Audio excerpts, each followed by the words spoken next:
we had seen scattering of light, and we had also studied why the color of clear sky is blue. Yes, the reason why the color of clear sky is blue. And if there is an astronaut, yes, ये अर्थ है, ये atmosphere है, इसके ऊपर यहाँ पे astronaut है, इसको स्काई का कलर दिखेगा ब्लैक अगर ऊपर देखेगा तो, और नीचे देखेगा तो दिखेगा ब्लू, क्योंकि यहाँ पर ब्लू लाइट पूरा स्कैटर हो चुका है, तो यहाँ पे पूरा स्कैटर्ड है लाइट, वेरएज ऊपर देखेगा तो ऊपर तो स्कैटरिंग हुआ ही नहीं है, तो ऊपर की तरफ ब्लैक दिखेगा। हमने ये भी देखा why is the danger signal red in colour, because the red light is least scattered by fog और स्मोक, और इसलिए उसका इंटेंसिटी हाई रहेगा, तुम तक पहुंचेगा वो light. Fine. Today we are starting with the colour of sun at sunrise and sunset. Yes, कैसा दिखता है सनराइज सनसेट पे? सन की तरफ देखोगे तो सन के आसपास, दिस इज सन, सन के आसपास पूरा रेडिश, बहुत ब्यूटीफुल सा रेडिश येलोइश ऑरेंजिश कलर दिखता है, correct? Combination of red yellow orange kind of, है ना? और मेजरली रेड दिखता है। अगर किसी ने देखा नहीं होगा तो देखो कभी उठ के मॉर्निंग में अर्ली, ठीक है? अब उसको समझने के लिए they have given an experiment. Let's see what the activity is all about, ठीक है? समझो इसको, फिर उसके बाद हम लोग सनराइज सनसेट का आंसर देखेंगे। Fine. Place a strong source S of white light at the focus of a converging lens L1। ये देखो, ये source of light रख दिया यहाँ पे, ठीक है? white light, तो यहाँ से white light बाहर निकल रहा है at a converging lens तो यहाँ से ऐसे light rays आ रहे हैं, yes? ऐसे देखो, ये एक दूसरे से दूर जा रहे हैं, yes or no? एक दूसरे से दूर जा रहे हैं, तो converging lens मतलब convex lens, ये convex lens क्या करेगा? उनको पास लाएगा, कॉन्वर्ज करेगा। देखो, दूर जा रहे थे, अभी एक दूसरे से पैरेलल हो गए, करेक्ट? पहले दूर जा रहे थे एक दूसरे से ऐसे, अभी पैरेलल हो गए दोनों, एक सारे रेज एक दूसरे से। Allow the light to pass through transparent glass tank T containing clean water. तो पहले ये क्लीन वाटर के थ्रू पास कर रहा है, इसके अंदर है clean water. Then allow the beam of light to pass through circular hole C made in a cardboard.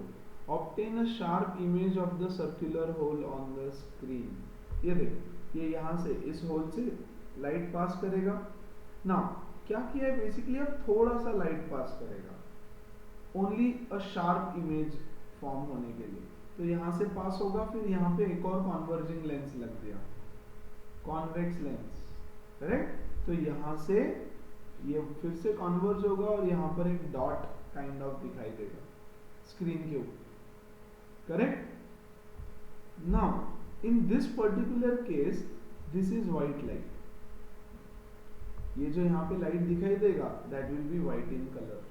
Normally यहाँ से व्हाइट लाइट निकला तो यहाँ पे व्हाइट लाइट आएगा, है ना? ऑलमोस्ट व्हाइट लाइट, ठीक है? अब क्या करना है? Dissolve 200 grams of sodium thiosulphate, एक कंपाउंड है सोडियम का, sodium thiosulphate is a compound of sodium, in 2 litres of clean water taken in the tank. ये टैंक के अंदर उसको डिसॉल्व कर दो। Yes, add about 1 to 2 ml of concentrated sulfuric acid to the water। what do you observe? देखो, there will be a reaction between sodium thiosulfate, concentrated sulfuric acid and water। yes,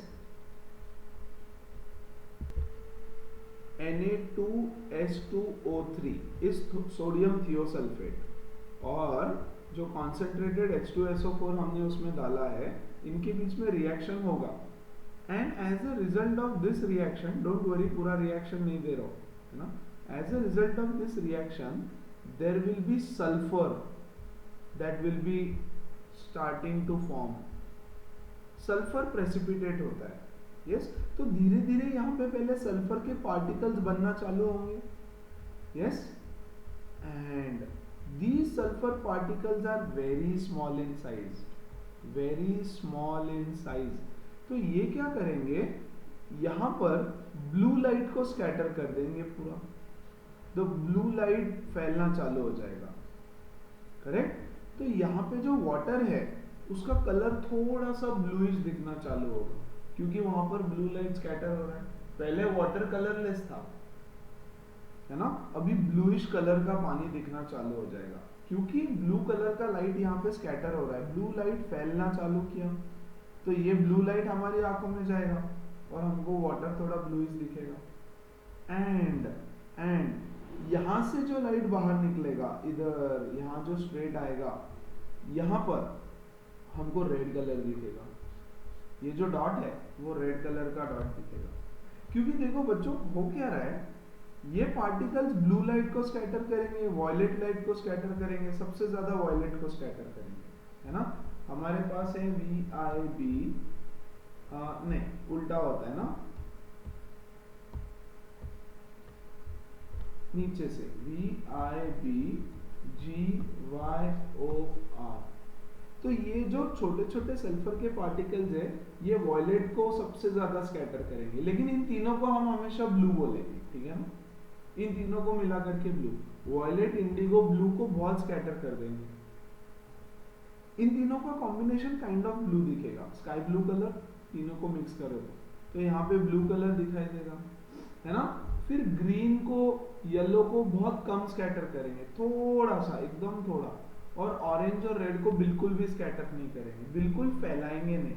अगर red colour फैलेगा नहीं तो सीधा सीधा सीधा सीधा red colour travel करेगा और यहाँ पे मुझे काइंड ऑफ रेडिश कलर और रेड कलर दिखाई देगा, करेक्ट। मतलब red colour scatters the least. Yes, इसको हटा रहा हूं मैं, देखो क्या बोल रहे हैं, you will find fine microscopic sulfur particles precipitating in about 2 to 3 minutes. As the sulfur particles begin to form, you can observe blue light from the 3 sides of the glass tank. यहाँ से, इधर से सब तुमको blue light बाहर आता हुआ दिखेगा। This is due to scattering of short wavelengths by minute colloidal sulfur particles. Sulphur के कोलाइडल पार्टिकल्स होते हैं जो ब्लू लाइट को स्कैटर कर देते हैं। फाइन। अब देखो, observe the colour of transmitted light from the fourth side of the glass tank facing the circular hole. इधर से, यहां से जो लाइट बाहर आएगा, सी इधर से सब ब्लू लाइट बाहर आते हुए दिखेगा, करेक्ट। लेकिन यहां से जो लाइट बाहर आएगा, it is interesting to observe first the orange red color and then bright crimson red color on the screen. यहाँ पे अगर लाइट देखोगे, ये वाला लाइट दिखेगा ना, अगर स्ट्रॉन्ग बीम है, मतलब ये स्ट्रॉन्ग सोर्स है बहुत लाइट का, तो यहाँ पे थोड़ा सा ऑरेंज रेड कलर दिखेगा, ऑरेंज रेड, यस। और यहाँ पर स्क्रीन पे क्रिम्सन रेड कलर दिखेगा, मतलब प्रॉपर रेड, ऐसे समझो, करेक्ट। बिकॉज यहां ब्लू कलर स्कैटर हो गया, वॉयलेट, इंडिगो एंड ब्लू तीनों स्कैटर हो गए। फिर बचा क्या, green, yellow, orangish, reddish, yellowish, orangish colour यहाँ पे दिखेगा लाइट का। जैसे जैसे यहाँ पे और आगे लाइट जाएगा दूर थोड़ा, यस, ब्लू ऑरेंज कलर भी थोड़ा स्कैटर हो चुका रहेगा। जो कलर स्कैटर नहीं हुआ है वो दूर तक पहुंचेगा, रेड कलर, तो यहाँ पे रेडिश कलर दिखाई देगा। And guys, the same phenomenon works for the sun as well at sunrise and sunset. समझो इसको अच्छे से। अब this activity demonstrates that the scattering of light that helps you to understand the bluish colour of sky, है ना। Sky के छोटे छोटे एटमॉस्फेयर के पार्टिकल्स ब्लू कलर को मैक्सिमम स्कैटर करते हैं, hence the sky appears blue, and the reddish appearance of sun at sunrise and sunset. ये स्काई वाला तो हमने देख लिया, अभी ये देखते हैं। See, light from sun near the horizon passes through thicker layers of air and larger distance in the earth's atmosphere before reaching our eyes. देखो यार, ये अर्थ है, this is earth, When the sun is near the horizon, horizon मतलब sunrise होने वाला है. कल मैंने बताया था ना what is horizon. अगर ऑब्जर्वर यहाँ खड़ा है तो उसके लिए horizon हो गया ये, करेक्ट. जब अर्थ horizon से पास होता है तो it has to pass through, पहली चीज उसका डिस्टेंस बहुत ज्यादा होता है. Let me explain with this with the diagram. See, ये है हमारा अर्थ, यस, और ये है अर्थ का एटमॉस्फेयर. नाउ जब सनराइज या सनसेट होगा तो इस साइड में सन होगा, है ना. You are standing here, let's say, correct.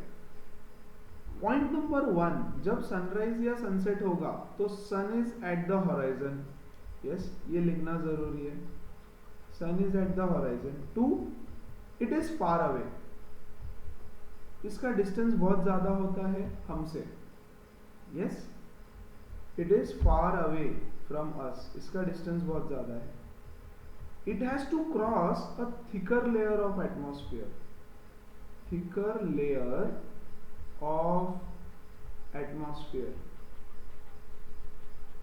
मतलब क्या है, हम तक पहुंचने के लिए इतना सारा डिस्टेंस इसको ट्रेवल करना पड़ रहा है. समझो बात को, यहां से यहां तक. Look at this distance. This distance is a lot.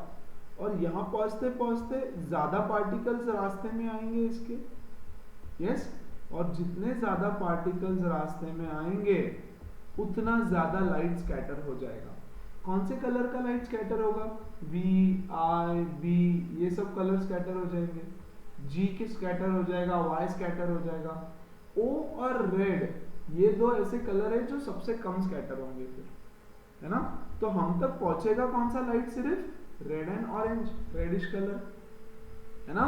इसलिए सनराइज या सनसेट के वक्त, ये सनसेट हो गया वेस्ट में और इधर से सनराइज होगा ईस्ट में, तो ये साइड में भी कौन सा लाइट स्कैटर होगा?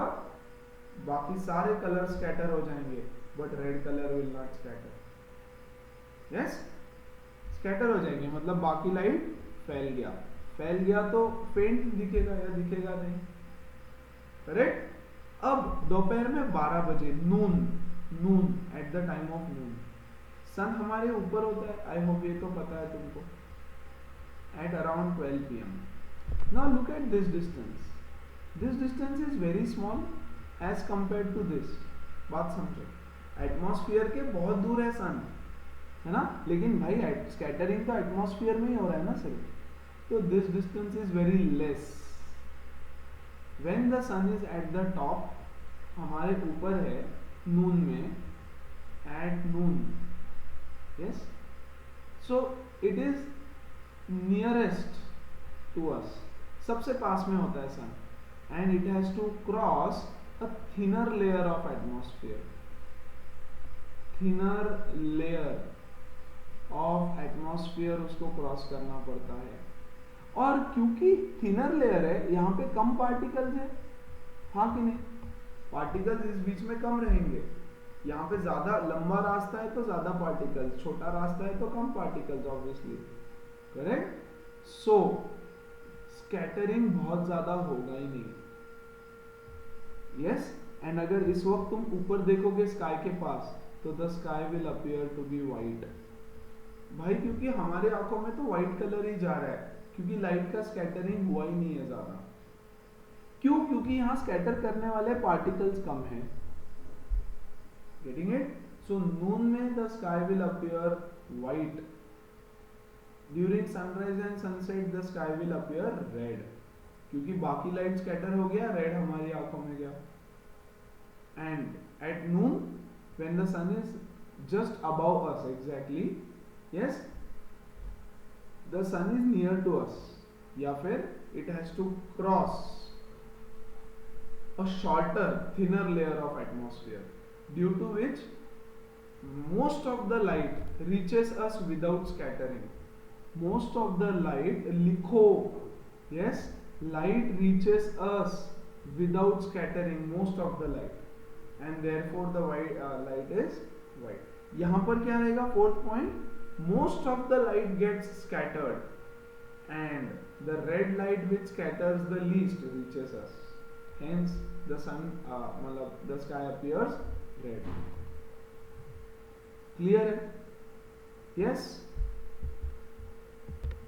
सो यहां से देख लो क्या बोल रहे हैं. Light from the sun near the horizon passes through thicker layers in air and larger distance in the Earth's atmosphere before reaching our eyes. However, light from the sun overhead, that is जब ऊपर होता है, would travel relatively short distance. At noon, the sun appears white and only a little of blue and violet colors are scattered. थोड़ा सा blue और violet scatter होता है. Yes? Near the horizon, most of the blue light and the shorter wavelength scattered away by the particles. Horizon पे most of the blue color वगैरह सब scatter हो जाता है, तो आखिरी में हम तक पहुंचता है red color. यहाँ से very little light is scattered. Yes, less scattering of blue light. Yes, hence we see a white sky.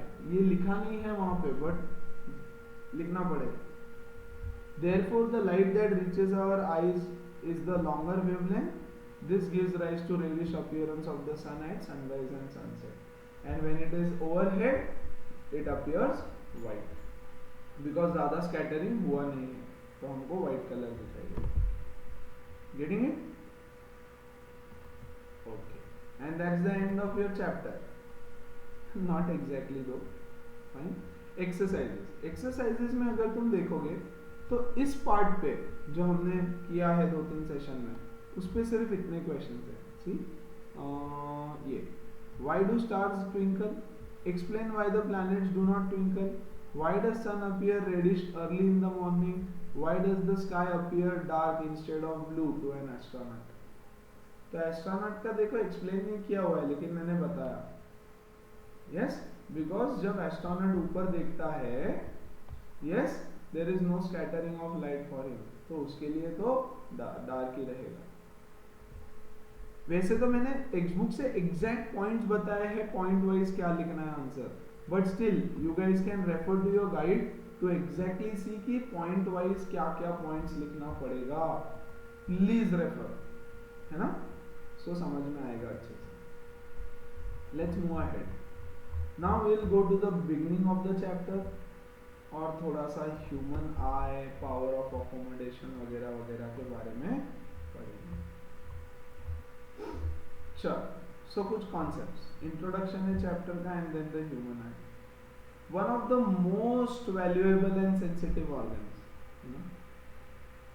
जिसके थ्रू वर्ल्ड को देख सकते हो तुम, उसके बिना तो कुछ दिखता ही नहीं. ये वीडियो भी नहीं देख पाते, कैसे देखते?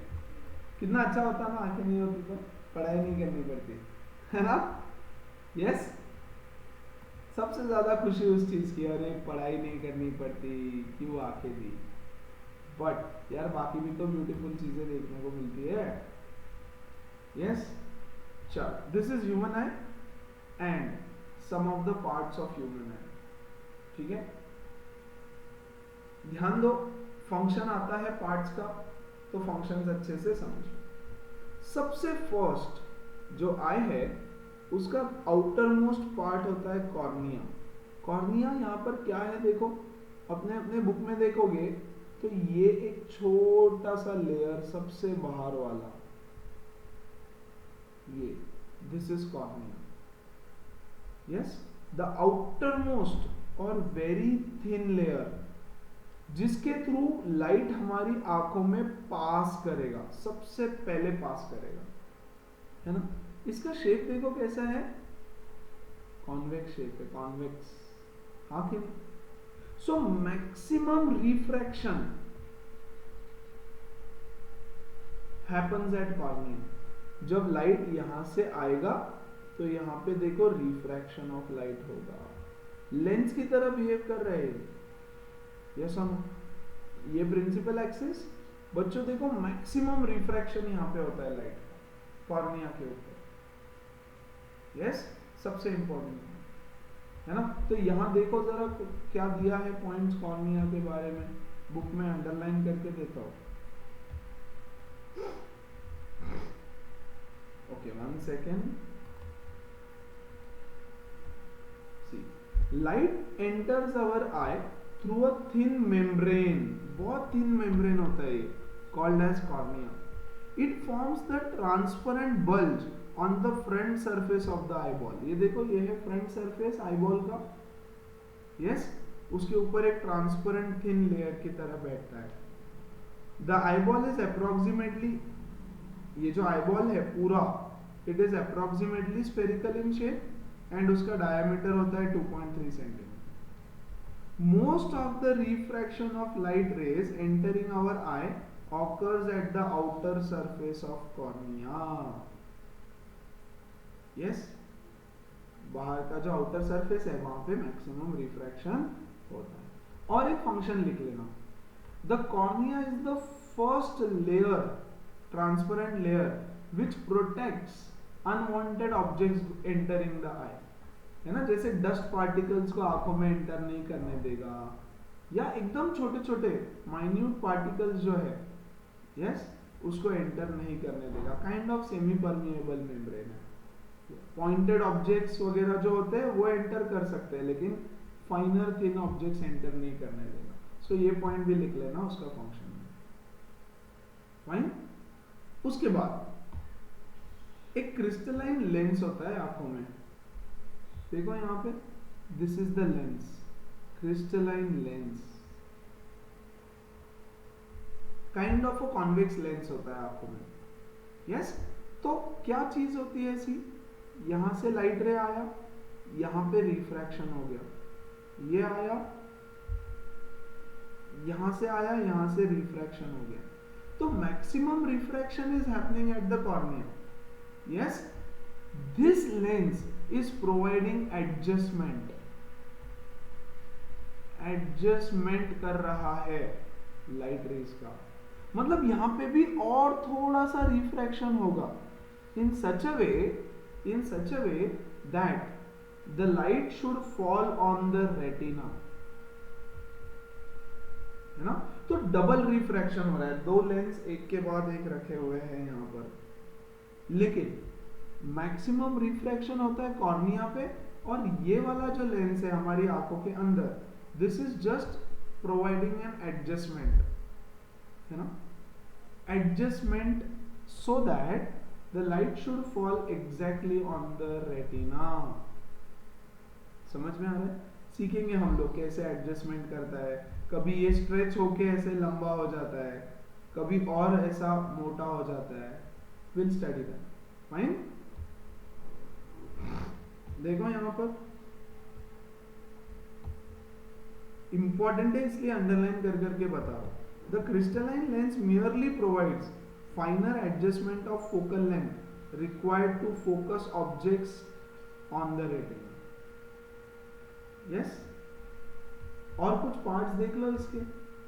We find the structure called as the iris. क्या हो गया?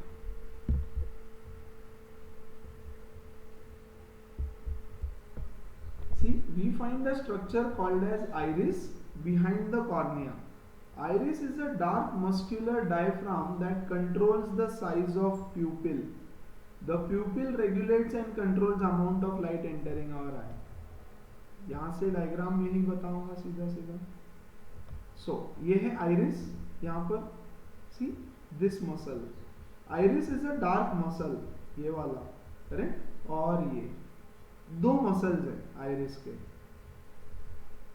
What do these iris do? Iris का फंक्शन क्या है? To control the size of pupil. ये है pupil. यहाँ पे पूरा pupil होता है, ये लेंस एंड pupil, राइट. ये पूरा pupil है, ये पूरा इतना pupil है. ये लेंस है, but this entire is pupil. जो तुम्हारे आंखों में छोटा राउंड होता है ना, दैट इज pupil. ऐसे समझो, ठीक है. वो प्यूपिल के साइज को कंट्रोल करता है. कैसे कंट्रोल करेगा? सी, अगर ये मसल स्ट्रेच होती है, स्ट्रेच ऐसे, तो प्यूपिल का साइज थोड़ा बड़ा हो जाएगा and more light can enter your eye. ज्यादा लाइट आंखों में एंटर कर पाएगा. यस, ये कब होता है? In the dark. जब तुम डार्क रूम में जाते हो तो चीजें दिखती नहीं है, तो तुम ऐसे आंखें बड़ी बड़ी कर लेते हो. यस और नो? ताकि ज्यादा लाइट आंखों में जाए और चीजें दिखाई दे तुमको। गेटिंग माई पॉइंट, है ना? जनरली देख लो, कॉमन सेंस है, जब डार्क में देखने की कोशिश करते हो तो आंखें ऑटोमेटिकली बड़ी कर लेते हो, so that more should enter your I, more light. तो वो है इस आइरिस का काम। और जब बहुत ब्राइट लाइट होता है, ब्राइट, तो आंखें ऑटोमेटिकली छोटी हो जाती है ना, इसका साइज छोटा हो जाता है, तो ये मसल्स अंदर की तरफ पुश कर देते हैं, है ना, so that less light should enter your eye, आंखों में कम लाइट एंटर होगा तो रेटिना डैमेज नहीं होगा। ब्राइट लाइट से ये रेटिना डैमेज हो सकता है, ठीक है? यस, नाउ ये देखो, ये है retina, this part is the retina. Retina is nothing but the screen जिसके ऊपर लाइट फॉल करेगा एंड इमेज बनेगी, इमेज बनती है रेटिना के ऊपर। Then there is something called as optic nerve. Optic nerve क्या करता है? ये इमेज जो बनी हुई है इसको ब्रेन के पास लेके जाता है, signal, yes, in electrical format, as electrical signal इसको ब्रेन के पास लेके जाएगा और the brain will perceive it as a image कि हाँ ओके ये क्या ऑब्जेक्ट है, ब्रेन आइडेंटिफाई करता है कि क्या ऑब्जेक्ट है। Optic nerve electrical signal brain के पास लेके जाता है, क्लियर? देन वेटिरस ह्यूमर, ये कुछ नहीं, यहाँ पे जेली लिक्विड सब्सटेंस होता है, जेली लिक्विड सब्सटेंस, यस, जो रिफ्रैक्शन का ही काम करता है ना? ये सी, अगर ये सब्सटेंस यहाँ नहीं होता तो ये टाइटली होल्ड नहीं करके रहते, यहाँ पे सारे ऑब्जेक्ट्स को एक जगह पे पकड़ के रखने का काम करता है ये, यस, सारे ऑब्जेक्ट्स को एक जगह पे। जैसे प्लांट सेल होता है ना, प्लांट सेल में इतना बड़ा वैक्यूल होता है, वैक्यूल का काम क्या है? वहां पे ऑर्गेनल्स बहुत कम है, कम होने की वजह से उसको एक जगह पकड़ के रखने का काम करता है, तो वैसे ही इसका भी काम है। And then there is ciliary muscles, ठीक है? सिलेरी मसल्स लेंस के एडजस्टमेंट का काम करते हैं, वेरी इंपॉर्टेंट है ना, एडजस्टमेंट ऑफ लेंस। आइरिस करता है प्यूपिल के एडजस्टमेंट का काम, सिलेरी मसल्स करते हैं लेंस के एडजस्टमेंट का काम, याद रखो, इंपॉर्टेंट, करेक्ट? तो सबके फंक्शंस बताए मैंने, आई होप तुमने लिख के लिया होगा सबके फंक्शन, ठीक है? अब एक पॉइंट देखो और क्या बोल रहे हैं। It says the lens forms an inverted real image of the object on the retina. The lens forms an inverted real image of the object on the retina. इसका मतलब बताऊंगा। The retina is a delicate membrane having enormous number of light sensitive sales. तो ये जो retina है, it has got light sensitive sales, ऐसे sales जो light को डिटेक्ट कर सकते हैं। The light sensitive sales gate activated upon illumination and generate electrical signals. ये इसके ऊपर लाइट गिरेगा तो ये जो सेल्स है ना वो एक्टिवेट हो जाते हैं और इलेक्ट्रिकल सिग्नल्स जनरेट करते हैं। These signals are sent to the brain via optic nerve.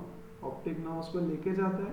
The brain interprets these signals and finally process the information to perceive objects they are as they are, है ना? तो ये cells activate होते हैं, optic nerve के through signal pass करते हैं और ब्रेन उसको फाइनली डिटेक्ट करता है। क्लियर है? यस? अब ये देख लो,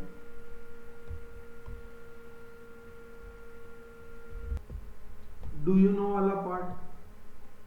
See, damage to or malfunctioning of any part of visual system can lead to significant loss of visual functioning. कोई भी part, cornea, प्यूपिल, eye lens, aqueous humour, ये सब कुछ, yes, is damaged, it will result in visual impairment. इसमें से कोई भी component अगर डैमेज होता है तो विजुअल इंपेयरमेंट मतलब डायरेक्ट अंधा नहीं हो जाएगा, बट कुछ ना कुछ विजुअल डिफेक्ट आने वाला है फॉर श्योर। एंड अगर ऑप्टिक नर्व डैमेज हो जाता है तो फिर तो अंधा हो जाएगा, बिकॉज सिग्नल्स ही ब्रेन के पास नहीं जाएंगे तो कुछ दिखेगा ही नहीं, है ना। अब ये चीज मैंने ऑलरेडी एक्सप्लेन की। You might have experience that you are not able to see objects clearly when you enter a bright light और to a room with dim light. After some time however you may be able to see things. देखो, एकदम dark room में से bright light में आते हो तो कुछ दिखाई नहीं देता, आंखें छोटी हो जाती है एकदम से, लेकिन 2-4-5 मिनट बाद सब नॉर्मली दिखाई देने। या ब्राइट लाइट से if you enter into a dark room, अंधेरे में जाते हो अगर, तो भी कुछ दिखाई नहीं देगा। यस, और फिर 2-4-5 मिनट के बाद सब दिखाई देने लगता है। क्यों होता है ऐसे? क्योंकि the प्यूपिल of the I acts like variable aperture. Aperture मतलब ये, दिस इज द एपर्चर, हमने बोला था ना, लेंस का diameter is the aperture, whose size can be varied with the help of iris। तो आइरिस उसको या तो छोटा करेगा या तो बड़ा करेगा, है ना। Now, when the light is very bright, the iris contracts the pupil to allow less light to enter into it. However, in dim light, the iris expands. Important कि bright light है तो iris contract होता है, मतलब छोटा होता है। देखो, ये हमारा आई, ये है आइरिस, है ना। आइरिस कॉन्ट्रैक्ट्स मतलब ऐसा पास में आ जाता है एक दूसरे से, पास में, तो छोटा हो जाएगा तो कम लाइट एंटर करेगा, है ना। And allows less light to enter through it. And in dim light the iris expands, इधर की तरफ ऐसे स्ट्रेच हो जाएगा, stretch, correct. Yes, and the pupil allowing more light to enter the eye. Thus, the pupil opens completely through relaxation of iris. Yes, अब दो term समझ लो। Expand मतलब relaxation of iris. Expand means relaxation. Expand माने relax, और contract means kind of stretch। yes, यहाँ पे expand means relax, ये समझ लो। contract तो contract है, expand का मतलब होता है relax। ये अगर expand होगा ऐसे तो relax कर देगा उसको। see, पहले contract किया मतलब ऐसे पास में आ गया, और expand किया मतलब relax कर दिया, normal state में आ गया। getting it? So that is the human eye, its components, its functions. That is the basics of human eye. अब हम करेंगे the most important part of this chapter, जिसपे न्यूमेरिकल्स भी बनते हैं थोड़े बहुत छोटे छोटे, और मैक्सिमम क्वेश्चंस बनते हैं, मैक्सिमम क्वेश्चंस, है ना। And it is this part, power of accommodation. Power of accommodation, yes. और इसको पूरा कंटिन्यूएशन में करना होता है यार, है ना, इसके बीच में गैप नहीं डाल सकते हम। The topic is power of accommodation, then उसके बाद eye defects, yes, that's it. Power of accommodation, eye defects, yes, और ये थोड़ा बहुत part, and the question answers. बाकी के सारे क्वेश्चंस, सी यहाँ पर भी ह्यूमन आई पे कोई क्वेश्चन नहीं पूछा रहेगा। What is meant by power of accommodation, myopic eye, near point, far point, ठीक है ना। तो सारे क्वेश्चंस ह्यूमन आई पे देखो, बुक में भी कोई क्वेश्चन नहीं पूछा है, पीछे एक्सरसाइज में होगा तो होगा, बट फंक्शंस पूछते तो सारे फंक्शंस सब चीजों के पता होना चाहिए। So please make notes, and I am keeping this session short today, ताकि कल मैं ये पूरा टॉपिक एक साथ एक सेशन में बना सकूं और तुम लोगों को बहुत अच्छे से समझ में भी आए। Fine, so that's it for today. Please read it, सारे फंक्शंस याद कर लो, सारे गिव रीजंस याद कर लो, प्लीज थियरी पढ़ लो, क्योंकि कल के सेशन में थोड़े न्यूमेरिकल्स भी होंगे। फाइन, चलो, see you guys, take care, bye.